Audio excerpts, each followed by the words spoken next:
Hi, how are you?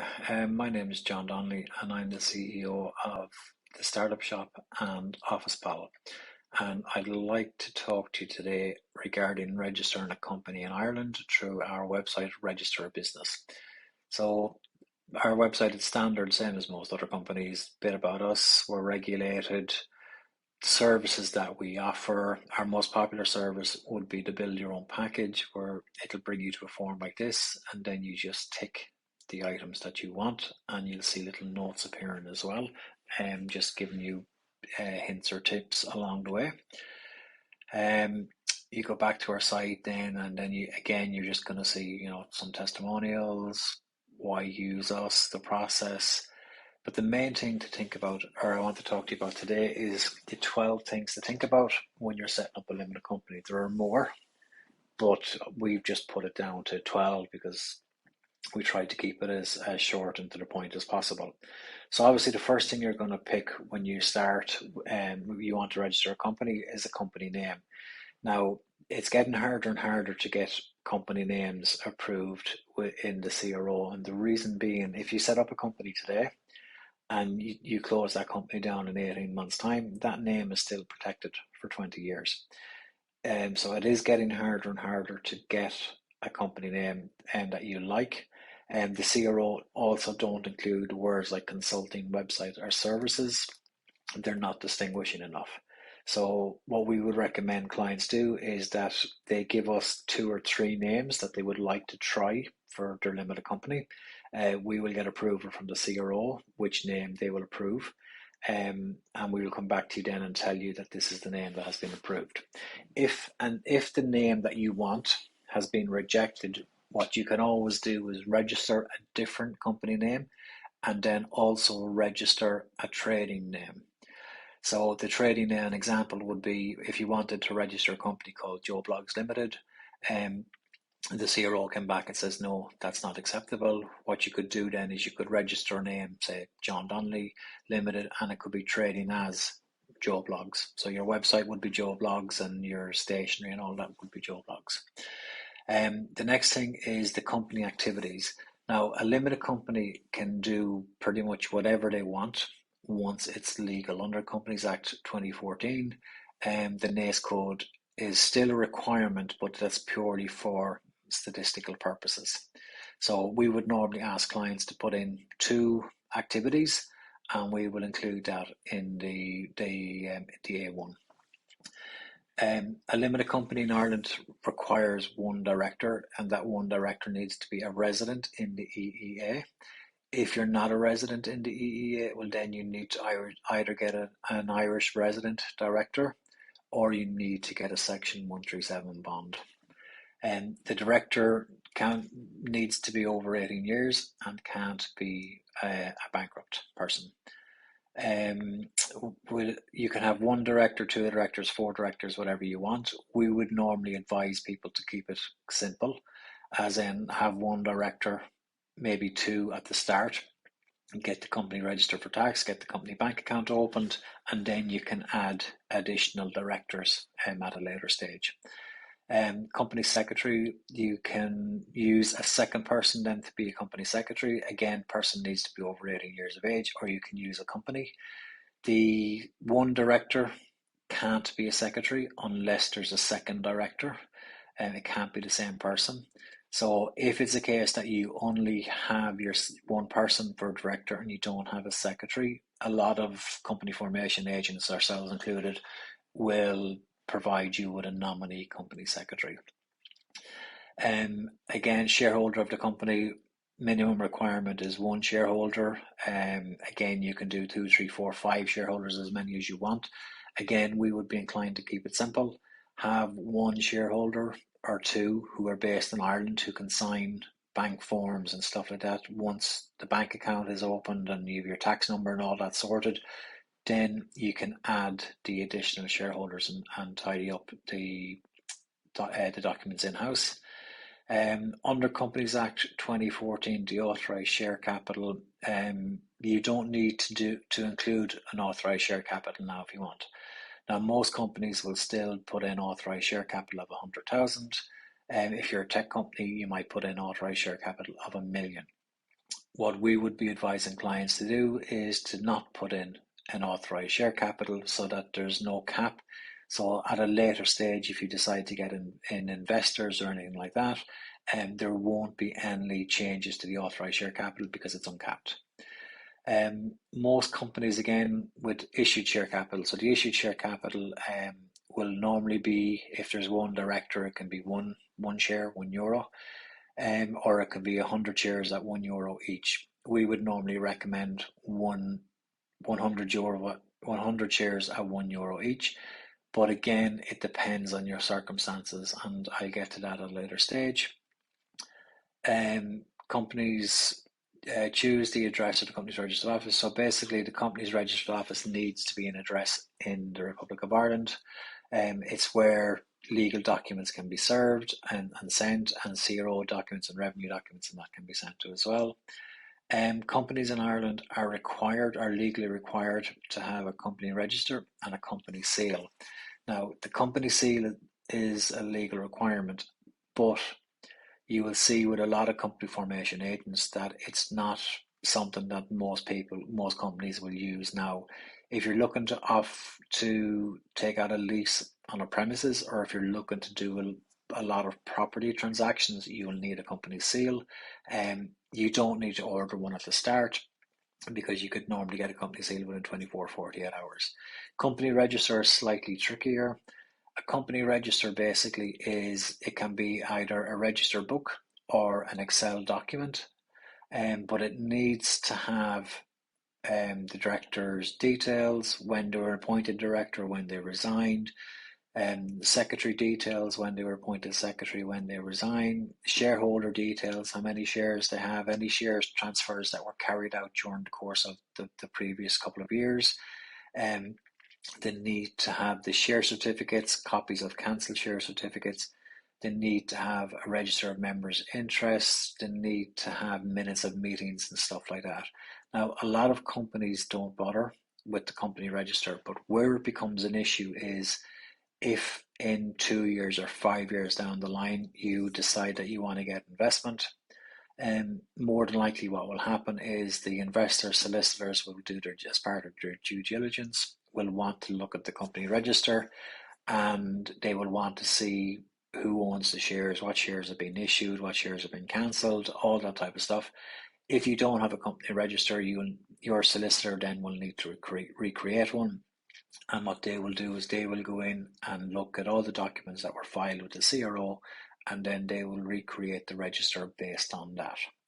So again, if you keep it simple and you keep a register every year, your register should be fairly straightforward. You'll have your initial director, secretary, shareholder, and any changes that happen to that during the course of the year. You will submit your documents to the CRO, so you'll have your minutes of meetings for approving those accounts, and that should really be it.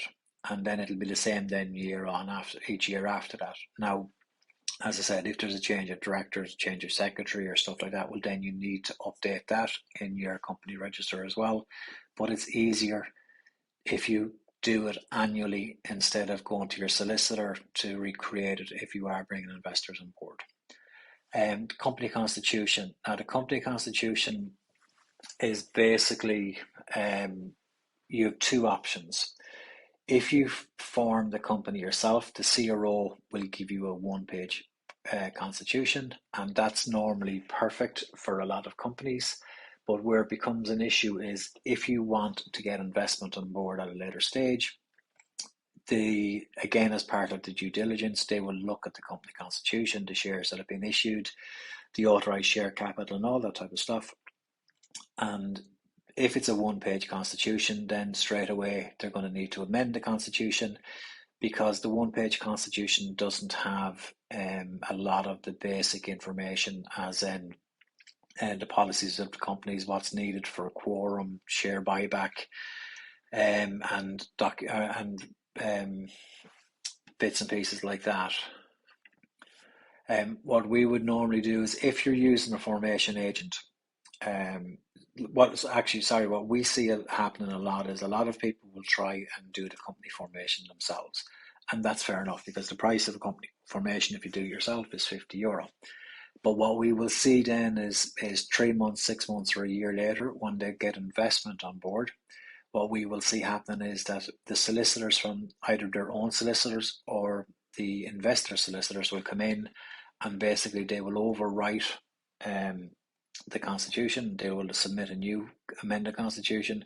They will cancel the original share certificates. They will issue new shares, new share class, new share value, and probably increase the authorized share capital if it's too low.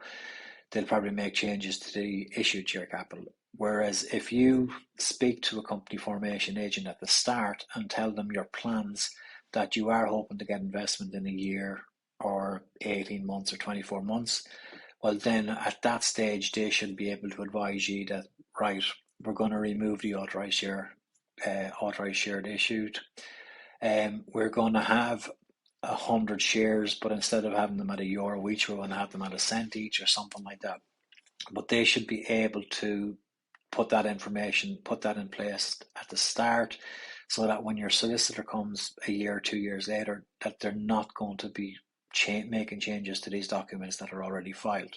Like, as I said, we've seen tech companies where they will set up the company themselves, pay the €50, go with the one-page constitution, and then the solicitors get involved. And we've seen it in 10 cases in the last 2 weeks, 3 weeks, where those company constitutions have to be changed straight away, share capital or share certificates cancelled, and then the solicitors will send out an invoice for 5k plus VAT. Whereas if you'd spoken to a formation agent at the start of the process, you would be able to make the necessary changes, so that you shouldn't have these costs then 6 months later, or if you do have these costs 6 months or a year later, it's not as high.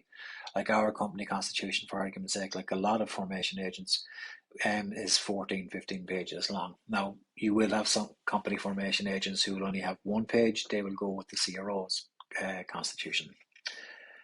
Tax registration and beneficial owners. So basically, you are supposed, when a company is registered, within 30 days of the company being registered, you're supposed to register that company for corporation tax.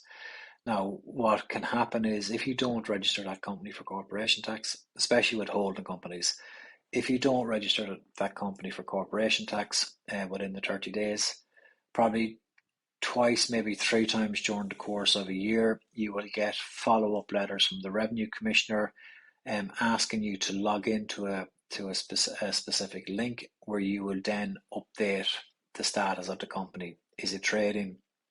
Is it going to be trading within the next 30 days? Or is it just a dormant company? So if you want, you can register for corporation tax within 30 days of the company being formed.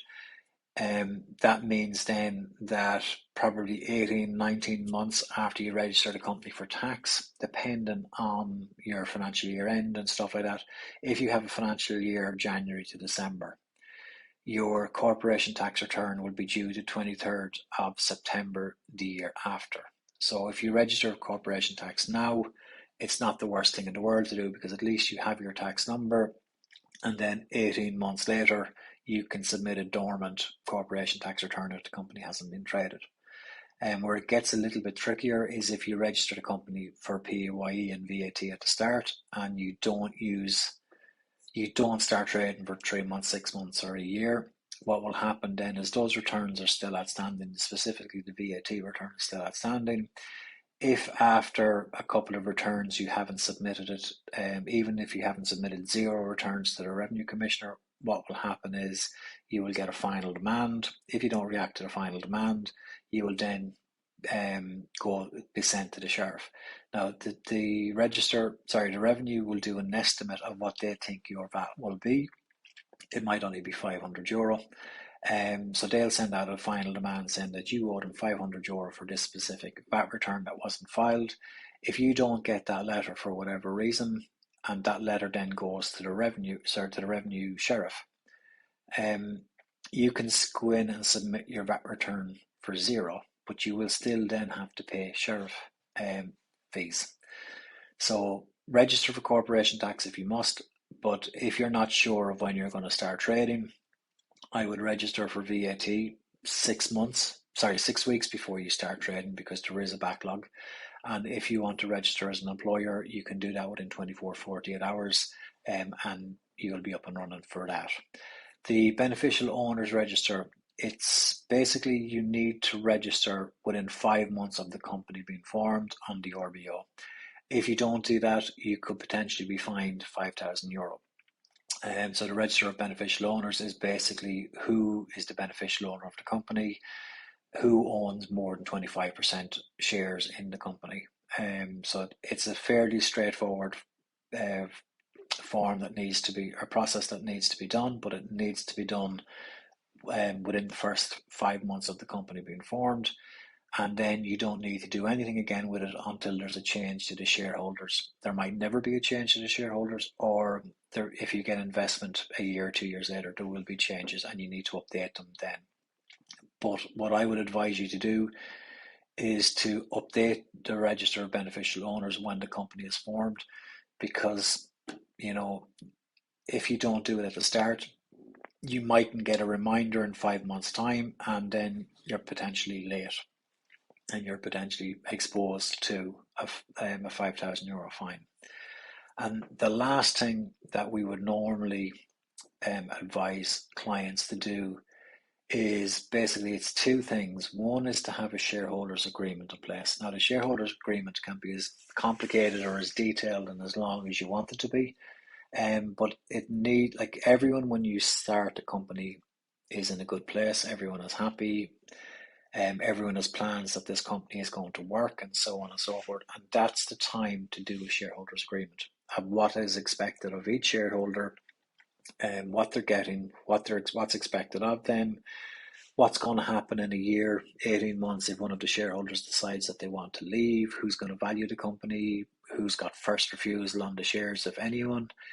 So you're better off agreeing all this type of stuff at the start when everyone is getting along, because we've seen scenarios 3-4 years later where there's a falling out between the directors and the shareholders, or the minority shareholder is being frozen out of the company, and one person has given one shareholder 25% of the shares.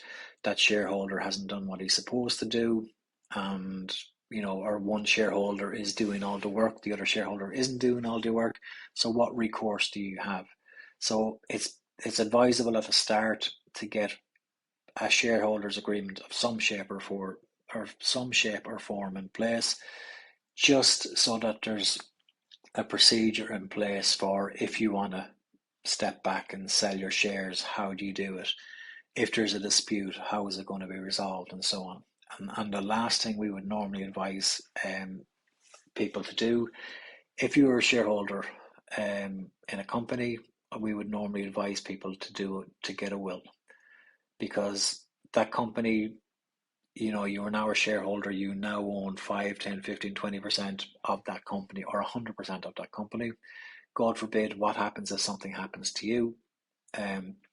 What's going to happen with the company? Who's it going to be passed on to? Does it go into your estate, and so on and so forth? Whereas because you're a shareholder, we would advise you to do a will.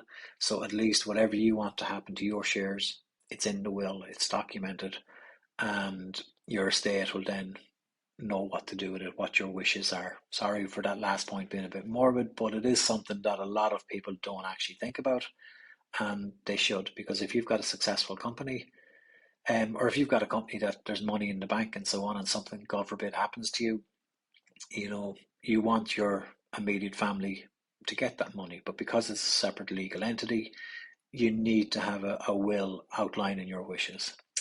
Hopefully you found all this helpful. If you did, please subscribe, please share. I'll try and do other videos like this over the course of the coming weeks and months.